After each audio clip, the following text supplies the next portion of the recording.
ব্যর্থতার দায় নিয়ে পদত্যাগের ঘোষণা দিয়েছেন সেনাপ্রধান জেনারেল ওয়াকারুজ্জামান। তিনি পদত্যাগ করেছেন বলে সেনাবাহিনীর এক বিবৃতিতে জানানো হয়েছে। ব্যর্থতার জন্য নিজের দায় স্বীকার করে তিনি বিদায় নিচ্ছেন। দেশ জুড়ে রাজনৈতিক উত্তেজনার মধ্যেই অবশেষে পদত্যাগ করলেন সেনাপ্রধান ওয়াকারুজ্জামান। আজ বিকেলে তার পদত্যাগের ঘোষণা আসে, যা একদিকে জনগণের চাহিদা পূরণ এবং অন্যদিকে দেশের সামরিক অঙ্গনের স্থিতিশীলতা বজায় রাখার একটি উদ্যোগ হিসেবে দেখা হচ্ছে। সালাউদ্দিন আহমেদ মাননীয় স্বরাষ্ট্রমন্ত্রী, তার একটা ভয়াবহ চেষ্টা ব্যর্থ হয়ে গেছে। সালাউদ্দিন আহমেদ একটা চপেটা কাজ চেয়েছে, সালাউদ্দিন আহমেদ এখানে ধরা খেয়েছে। তার বিরুদ্ধে সমস্ত তদন্ত কাগজপত্র সব রেডি, অতএব তার বাঁচার সুযোগ নেই, তাকে ফাঁসতে হবে। কোন দিকে যাবেন ডক্টর মোহাম্মদ ইউনূস? বাংলাদেশের রাষ্ট্রপতি হবেন নাকি জাতিসংঘের মহাসচিব হবেন? জাতিসংঘের মহাসচিব হচ্ছেন ডক্টর মোহাম্মদ ইউনূস। 1 জানুয়ারি থেকে নতুন মহাসচিব দায়িত্ব নিতে হবে। প্রধানমন্ত্রী তারেক রহমানকে নরেন্দ্র মোদী ভারত সফরের আমন্ত্রণ জানিয়েছেন, কিন্তু না, এবার প্রধানমন্ত্রীর পক্ষ থেকে তথ্য উপদেষ্টা যেটা জানিয়েছেন, তার অর্থ যে নরেন্দ্র মোদীর আমন্ত্রণ তারেক রহমান গ্রহণ করেননি, সেখানে যাবেন না। শেখ হাসিনার স্বামী ওয়াজেদ মিয়া ছাড়া আরো 2টা স্বামী আছিল শেখ হাসিনা। এই 2টা স্বামীর একটা স্বামীর ঘরে জন্ম, এবং এই সেই লোক যে তারেক রহমানকে হত্যার জন্য ষড়যন্ত্র শুরু করে দিয়েছে। তারেক রহমানের চাপের মুখে পদত্যাগ করতে বাধ্য হচ্ছেন সেনাপ্রধান জেনারেল ওয়াকারুজ্জামান। খবরটি শুনে অনেকেই রীতিমতো চমকে উঠেছেন, আর চমকানোর মতোই বিষয় বটে। গণ অভ্যুত্থান পরবর্তী রাজনৈতিক পালাবদলের গুরুত্বপূর্ণ সময়গুলোতে ক্ষমতার একদম কেন্দ্রে থাকা এই সেনাপ্রধানকে সরিয়ে দেওয়ার জন্য নাকি একেবারে সাজানো পরিকল্পনা প্রস্তুত হয়ে আছে বলে দাবি করছে বিভিন্ন সূত্র। শোনা যাচ্ছে তাকে হয়তো খুব শিগগিরই কোনো বন্ধু রাষ্ট্রের রাষ্ট্রদূত হিসেবে কিংবা জাতিসংঘের সম্মানজনক কোনো মিশনে পাঠিয়ে এক ধরনের সসম্মানে বিদায় দেওয়ার প্রস্তুতি চলছে। কিন্তু হঠাৎ কেন সেনাপ্রধানকে সরানোর এই তোড়জোড়? সামনের সময়ে তারেক রহমান আসলে আর কি করতে চলেছেন, তার প্রকৃত রাজনৈতিক পরিকল্পনায় তাই বাকি। আজকের এই বিশেষ প্রতিবেদনে আমরা প্রতিটি দিক খতিয়ে দেখার চেষ্টা করব। চলুন শুরু করা যাক। দর্শক, 5 আগস্টের পর থেকে বাংলাদেশের রাজনীতিতে সবচেয়ে রহস্যময় চরিত্রগুলোর একজন ছিলেন শাহাবুদ্দিন চুপ্পু। শেখ হাসিনা তাকে বঙ্গভবনে বসিয়ে দেশ ছেড়ে পালিয়ে গেলেও অন্তর্বর্তীকালীন সরকারের পুরো সময় জুড়েই তিনি নিজের অবস্থান ধরে রেখেছিলেন। ধারণা করা হয় তার পেছনে অদৃশ্য এক শক্ত ঢাল হিসেবে কাজ করছিল সশস্ত্র বাহিনীর নীরব সমর্থন। কিন্তু জনগণের ব্যাপক সমর্থন নিয়ে তারেক রহমান যখন প্রধানমন্ত্রীর দায়িত্ব গ্রহণ করেন, তখন থেকেই তিনি বুঝে গিয়েছিলেন যে কাঁটা ভরা এই সিংহাসনে বসে নিশ্চিন্তে দেশ পরিচালনা করা মোটেও সহজ নয়। যখন শেখ হাসিনা দিল্লি থেকে একের পর এক উস্কানিমূলক বার্তা পাঠাচ্ছিলেন এবং দেশে ফেরার হুমকি দিচ্ছিলেন, তখন রাষ্ট্রপতির মতো সর্বোচ্চ পদে সাবেক শাসন আমলের একজন ঘনিষ্ঠ ব্যক্তিকে রেখে দেওয়া মানে নিজের জন্যই বিপদ ডেকে আনা। ফলে তারেক রহমান খুব একটা সময় নেননি। শারীরিক ও মানসিক অসুস্থতার আইনি যুক্তি দেখিয়ে সসম্মানে চুপ্পুকে সরিয়ে দেওয়া হয়। বিশ্লেষকদের ভাষায় এটি নিছক একটি পদত্যাগ নয়, বরং তারেক রহমানের অসাধারণ রাজনৈতিক দূরদর্শিতারই একটি বড় দৃষ্টান্ত। তবে চুপ্পু অধ্যায় শেষ হতেই সামনে চলে এসেছে আরেকটি বড় প্রশ্নবিদ্ধ না, সেনাপ্রধান জেনারেল ওয়াকারুজ্জামান। জাতীয়তাবাদী শক্তির নেতাকর্মী এবং সাধারণ দেশবাসীর একটা বড় অংশের মনে 2007 সালের সেই 1/11 এর স্মৃতি আজও একটা দগদগে ক্ষত হয়ে রয়েছে। সে সময় দেশনেত্রী বেগম খালেদা জিয়া নিজের পূর্ণ আস্থা রেখে তার মনোনীত রাষ্ট্রপতি ইয়াজউদ্দিন আহমেদকে প্রধান উপদেষ্টার দায়িত্ব দিয়েছিলেন। কিন্তু সেই সময় খালেদা জিয়ার হাতেই পদোন্নতি পাওয়া সেনাপ্রধান জেনারেল মঈনুদ্দিন আহমেদ এমন এক ঘটনা ঘটিয়েছিলেন যা কেউই আশা করেননি। জরুরি অবস্থা জারি করে বঙ্গভবন কার্যত দখলে নেওয়া হয়েছিল বলে অভিযোগ রয়েছে। শুধু তাই নয়, বিএনপি চেয়ারপারসনকে গ্রেফতার করা হয় এবং জিয়া পরিবারকে ক্যান্টনমেন্টের মইনুল রোডের বাসভবন থেকে নির্মমভাবে উচ্ছেদ করা হয় বলে অভিযোগ রয়েছে। আর সবচেয়ে বড় আঘাতটা এসেছিল সে সময়ের তরুণ নেতা তারেক রহমানের উপর। রিমান্ডের নামে তার উপর যে নির্যাতন চালানো হয়েছিল, তার কারণে দীর্ঘ 17 বছর তাকে প্রবাসে কাটাতে হয়েছিল।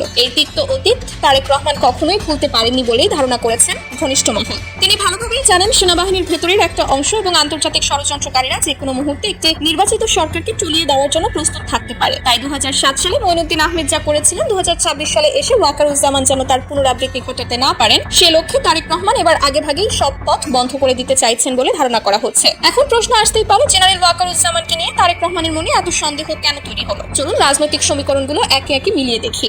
প্রথমত, সেনাপ্রধান ওয়াকারুজ্জামান শেখ হাসিনার নিকটাত্মীয়, আর 5 আগস্টে শেখ হাসিনাকে সামরিক বিমানে নিরাপদে ভারতে পৌঁছে দেওয়ার পেছনে তার ভূমিকা মুখ্য ছিল বলে অভিযোগ রয়েছে, জানিয়ে শুরু থেকে সাধারণ মানুষের মনে সন্দেহ ও ক্ষোভ জমে আছে। দ্বিতীয়ত, ডক্টর ইউনূসের নেতৃত্বাধীন অন্তর্বর্তীকালীন সরকারের সময় দেশে যেভাবে অস্ত্রবাজি, অরাজকতা এবং আইন শৃঙ্খলার অবনতি দেখা গিয়েছিল, সেনাপ্রধান হিসেবে তিনি তা কঠোর হাতে দমন করতে পারেননি। মানুষ আশা করেছিল সেনাবাহিনীর উপস্থিতিতে শান্তি ফিরবে, কিন্তু বাস্তবে দেখা যাচ্ছে অনেকটাই বিপরীত চিত্র। তৃতীয়ত, অন্তর্বর্তীকালীন সরকারের বেশ কয়েকজন সাবেক উপদেষ্টা এবং বৈষম্য বিরোধী ছাত্র আন্দোলনের কয়েকজন সমন্বয়কও প্রকাশ্যে অভিযোগ তুলেছিলেন যে সেনাবাহিনীর একাংশের ছত্রছায়ায় নতুন মোড়কে আওয়ামী লীগের পুনর্বাসনের একটা প্রচেষ্টা চলছে। এত বড় ঝুঁকি মাথায় নিয়ে কোনো নির্বাচিত প্রধানমন্ত্রী কি একজন সন্দেহভাজন সেনাপ্রধানকে পদে বহাল রেখে নিশ্চিন্তে থাকতে পারেন? এই প্রশ্নই তুলছেন বিশ্লেষকরা।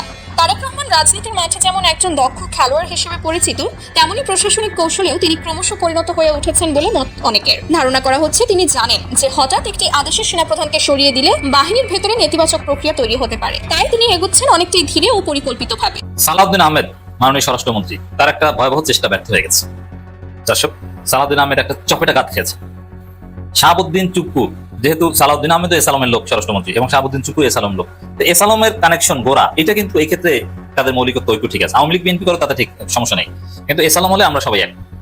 যেমন আমাদের আঞ্চলিকতা কাজ করে পৃথিবীর যেখানে, যে ঢাকা বিশ্ববিদ্যালয় থেকে আমি আঞ্চলিকতা দেখে আসছি, যে আমরা বরিশালিয়া, অর্থাৎ বরিশাল তুমি বাবা বিএনপি করো, জামাত করো, মানে ছাত্রদল করো, শিবির করো, কোনো ব্যাপার না, তুমি বরিশাল, এটাই হচ্ছে বড় পরিচয়। ছাত্রলীগের সময় এটা চলতো, একদম সরাসরি ধরা খেলে তখন ভিন্ন কথা, কিন্তু পর্দার অন্তরালে এগুলো ক্ষমা করা হতো। ছাত্রদল শিবির এদেরকে ছাত্রলীগ পুনর্বাসন করতো জাস্ট আঞ্চলিকতার কারণে, জেনে শুনে পদ দিত।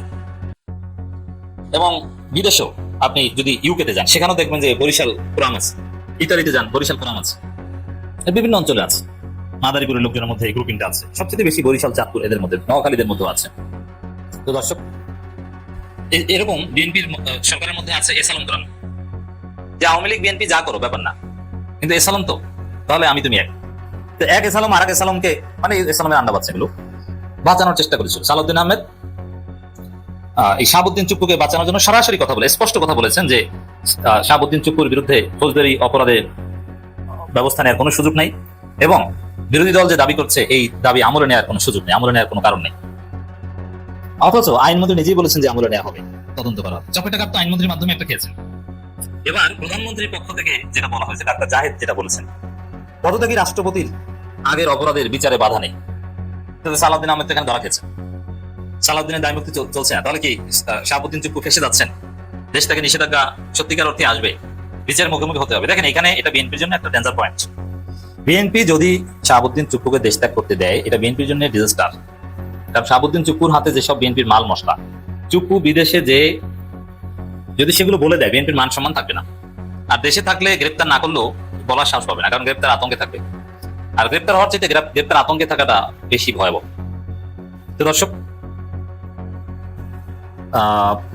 পদত্যাগী রাষ্ট্রপতি শাহাবুদ্দিন চুপ্পুর আগের অপরাধের বিচারে বাধা নেই, এটা ডাক্তার জাহিদুর রহমান সংবাদ সম্মেলনে বলেছেন, প্রধানমন্ত্রী তথ্য উপদেষ্টা। কিন্তু প্রধানমন্ত্রী তথ্য উপদেষ্টা যা বলেন ওটা প্রধানমন্ত্রীর বক্তব্য, প্রধানমন্ত্রীর পক্ষ থেকে তিনি বলেন, যেহেতু প্রধানমন্ত্রী নিয়মিত সংবাদ সম্মেলনে আসতে পারেন না বা আসা উচিত না, তো এই কাজটা জাহিদুর রহমান বলেন। বুঝতে পারছেন সরকারের মোটিভ কি? রাজনীতিতে যদি শেষ কথা বলতে কিছু নাই, নতুন কোন সমঝোতায় বা বিদেশি চাপে, ভারতের অনুরোধে বা কারো অনুরোধে সেই বিদ্যুৎ দিলেও দিতে পারে, তবে না দেওয়ার সম্ভাবনা, ফেসে দেওয়ার সম্ভাবনা বেশি। যেভাবে চারদিকে জামাতের লোকজন একের পর এক মামলা দিয়ে তাকে ফাঁসাচ্ছে, তার বিরুদ্ধে সমস্ত তদন্ত কাগজপত্র সব রেডি। এই পরিস্থিতিতে সেম অভিযোগে অনেকের বিরুদ্ধে অলরেডি দেশ থেকে নিষেধাজ্ঞা এসেছে, অনেকে মামলা আসামি, কেউ জেলে, সেম অভিযোগে, সেম মানের আসামি, 12 নম্বর আসামি, কোথাও অন্য, এরকম নানান পর্যায়ের আসামি শাহাবুদ্দিন চুপ্পু। অতএব তার বাঁচার সুযোগ নেই, তাকে ফাঁসতে হবে। সেই বক্তব্যটা খুব ইম্পর্টেন্ট। একই সাথে প্রধানমন্ত্রীর পক্ষ থেকে আরেকটা বক্তব্য খুব ইম্পর্টেন্ট, এটাকেও আমরা অ্যাপ্রিসিয়েট করি। প্রধানমন্ত্রী তারেক রহমানকে নরেন্দ্র মোদী ভারত সফরে আমন্ত্রণ জানিয়েছেন ব্রিক্স সম্মেলনে সেপ্টেম্বরে। এই আমন্ত্রণটা অত্যন্ত তাৎপর্যপূর্ণ ভাবে জানিয়েছেন। এই আমন্ত্রণ অগ্রাহ্য করা একটা বার্তা হবে, আর আমন্ত্রণে গেলে তো আর এক অঘটন। তো আমন্ত্রণটা এখন পর্যন্ত আমরা শ্যামাবাইদের কণ্ঠে আমন্ত্রণ গ্রহণ করার একটু ইঙ্গিত পেয়েছিলাম, কিন্তু না, এবার প্রধানমন্ত্রীর পক্ষ থেকে তথ্য উপদেষ্টা যেটা জানিয়েছেন, তার অর্থ যে নরেন্দ্র মোদীর আমন্ত্রণ তারেক রহমান গ্রহণ করেন নাই, সেখানে যাবেন না। যেমন তিনি বলছেন ভারত ব্রিক্স সম্মেলনে যাওয়ার সিদ্ধান্ত হয়নি, এর মানে না যাওয়ার ইঙ্গিত এটা, ব্রিক্স সম্মেলনে যাবেন না। আর যদি না যান দাওয়াতে, এর মানে ভারতকে অ্যাভয়েড করছে বাংলাদেশ, নরেন্দ্র মোদীকে দাম দিচ্ছে না। মোদী কি বললো বা বললো না, বলার এদের সুযোগ দিচ্ছে না। ভারত সফরে গেলে সাইড লাইনে বৈঠক হতো ডেফিনেটলি মোদীর সাথে, তারেক রহমানের, তখন মোদী তার অবস্থান বলতো বা অ্যাপ্রোচ করার চেষ্টা করতো। মোদীকে এই কথা বলারই সুযোগ দিচ্ছে না তারেক রহমান, এবং এই সিদ্ধান্তের উপর আমরা বিশ্বাস করি তারেক রহমান ইস্তেকামাত থাকবেন, তিনি ভারত সফরে যাবেন না। আর চুপ্পুর সেফ এক্সিট বা এগুলোও কিন্তু ভারতের সাথে সম্পর্কের বিষয়। ভারত যদি ম্যানেজ করতে পারে বিএনপি সরকারকে, তাহলে সেফ এক্সিট পাবে। আর বাংলাদেশের ভিতরে ওই এসালামের দৌড়, এটা সালাউদ্দিনদের তৎপরতা কাজ। বিএনপি একদম বোকা না যে সালাউদ্দিন আহমেদ যা বলবে, সালাউদ্দিনের বিরুদ্ধে বিএনপিতে নানান গ্রুপ রয়েছে, হয়তো সালাউদ্দিনের পাওয়ারটা বেশি, কিন্তু অন্য সবাই আঙ্গুল চুষবে এটা মনে করার কোনো কারণ নেই। সালাউদ্দিন বিরোধী একটা শক্তিশালী গ্রুপ বিএনপিতে আছে, তারা কিন্তু চুপ্পুকে ধরতে চায়। বেশি করে বিএনপিতে নানান গ্রুপ আছে, London group, Salahuddin group, Rizvi group, Fakhrul group, Bakul group. তবে ওই যারা সালাউদ্দিন গ্রুপ, লন্ডন গ্রুপ, ভাইয়া গ্রুপ, আম্মা গ্রুপ, এর মধ্যে যারা জেল খাটা এবং ত্যাগী গ্রুপ, যারা দেশে ছিল, জেল খেটেছে, পালিয়েছিল, ত্যাগ দিয়ে দীক্ষা আছে। লন্ডন গ্রুপের তো কোনো ত্যাগ নাই, তারা তো লন্ডনে আরাম বিলাসী জীবনযাপন করেছে, তারা মেধাবী, এটা হচ্ছে তাদের যোগ্যতা। মেধার জোরে তারা এখন বড় বড় পদ পদবি পেয়েছে। আর যারা দেশে থেকে ত্যাগ দিয়ে দীক্ষা শিকার হয়েছে, যারা দেশে থেকে জেল খেটেছে, এই গ্রুপটা অ্যাটলিস্ট চুপ্পুর কিছুতেই মানতে পারবেন না, মানবেন না। শেখ হাসিনার স্বামী ওয়াজেদ মিয়া ছাড়া আরো দুইটা স্বামী আছিল শেখ হাসিনা। এই দুইটা স্বামীর একটা স্বামীর ঘরে জন্ম শান্তা ফারজানা, আর আরেকটা জারদ সন্তান এই মেহেদি শেখ হাসিনার জারদ সন্তান, পালিত কুত্তা। এই যে তার কথাগুলা শুনলেই বুঝতে পারবেন সে যে কত বড় বাংলাদেশ বিরোধী, এবং এই সেই লোক যে তারেক রহমানকে হত্যার জন্য ষড়যন্ত্র শুরু করে দিয়েছে। সে এই যে ছাত্র আন্দোলন সমস্ত কিছুর মূলে, আগে তার কথাগুলা শুনেন, তারপরে আমি বলতাছি। আমার কথা আমি পরে বলবো, আগে এই মেহেদির কথাগুলা শুনেন। শান্তা ফারজানার স্বামী না, শান্তা ফারজানার স্বামী না, সে ছিল। আচ্ছা পরে বলতাছি, আগে দেখেন। সরকার অবৈধ, তারেক রহমান সরকার অবৈধ, এই বিষয়গুলো কিন্তু মাথায় রাখতে হবে। বৈধতা দেওয়ার আগে আমাদের নাকের উপরে, মাথার উপরে, চোখের উপরে ছড়ি ঘুরালে বাংলাদেশে। সে কি বলছে? তারেক রহমানের সরকার অবৈধ, ডাক্তার ইউনূস সরকারের অবৈধ। তাহলে এখন কথা হলো, যদি অবৈধ হয় তাইলে তুই কেমনে বৈধ? তুই তো পতিতালয়ের জন্ম নিছ। এই মেহেদির পতিতালয়ে জন্ম, দৌলতিয়া পতিতালয়ে মেহেদির জন্ম। আর শান্তা ফারজানা এর বউ, যেটা নতুন ধারা নামে সংগঠনের নামে, নতুন ধারার ভিতরে আওয়ামী লীগের দ্বারা, শেখ হাসিনার দ্বারা, পুতুল, জয়, ক্রিস্টিনা, পিউলিকের দ্বারা, এই পার্শ্ববর্তী দালাল রাষ্ট্রের দ্বারা ঢুকিয়ে দিয়ে এই শারজানা ফারজানার জন্ম হয়েছে। মানুষের জন্ম হয় জন্মস্থান দিয়ে, কিন্তু ওদের জন্ম হয়েছে অন্য স্থান দিয়ে। এই মেহেদি এক সময় টুকাই ছিল কানাম বাজার থেকে বিভিন্ন ধরনের নজিস, খারাপ জিনিসগুলা, ময়লা আবর্জনা করে একসাথে করে একত্র করে বাঙালির দোকানে বিক্রি করে সে তার দিন যাপন করতো সেই শান্তা ফারজানাকে নিয়ে। এই শান্তা ফারজানা এবং মেহেদি বর্তমানে 27 কোটি টাকা আওয়ামী লীগ তাদেরকে দিয়েছে।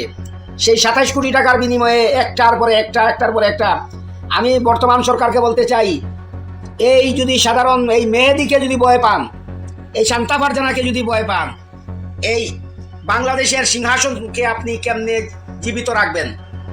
আপনি ক্ষমতায় কেমনে থাকবেন? আপনি জাতীয়তাবাদের প্রবক্তা হিসাবে বাংলার মানুষ আপনাকে কিভাবে নেবে যদি এই কুলাঙ্গারকে গ্রেফতার করতে না পারেন? আপনার আইন শৃঙ্খলা বাহিনী ব্যর্থ হয়, স্বরাষ্ট্রমন্ত্রী ব্যর্থ হয়, আইনমন্ত্রী ব্যর্থ হয়, সাধারণ একটা টুকাইর বাচ্চা, একটা পতিতালয়ে যার জন্ম, সেই মেহেদি, সেই শান্তা ফারজানাকে যদি গ্রেফতার করতে না পারেন, তাইলে এই সরকারের কোনো প্রয়োজন নাই। যে সরাসরি বলতাছে তারেক রহমান নাকি অবৈধ, খালেদা জিয়া অবৈধ, শহীদ জিয়াউর রহমান অবৈধ, ডাক্তার ইউনূসের সরকার অবৈধ, তারেক রহমানের সরকার অবৈধ, আর সে শুধু বৈধ। তার মানে কি? ঠাকুর ঘরে কে আমি কলা খাই না। ও আওয়ামী লীগের নতুন দ্বারা, আওয়ামী লীগের অনেক দ্বারার মধ্যে আরেকটা দ্বারা এই মেহেদি দ্বারা, শান্তা ফারজানা দ্বারা, মানে আওয়ামী লীগের দ্বারা। এই আওয়ামী লীগের দ্বারাকে তারেক রহমানের সরকারের দ্বারা, তারেক রহমানের পুলিশের দ্বারা, তারেক রহমানের জাতীয়তাবাদী দল, যুবদল, ছাত্রদল, শ্রমিক দলের দ্বারার মাধ্যমে তাকে পানিশমেন্ট দিতে হবে। তাকে ক্যাপিটাল পানিশমেন্টের মাধ্যমে এমন দৃষ্টান্তমূলক শাস্তি দিতে হবে যেন পৃথিবীর ইতিহাসে স্বর্ণাক্ষরে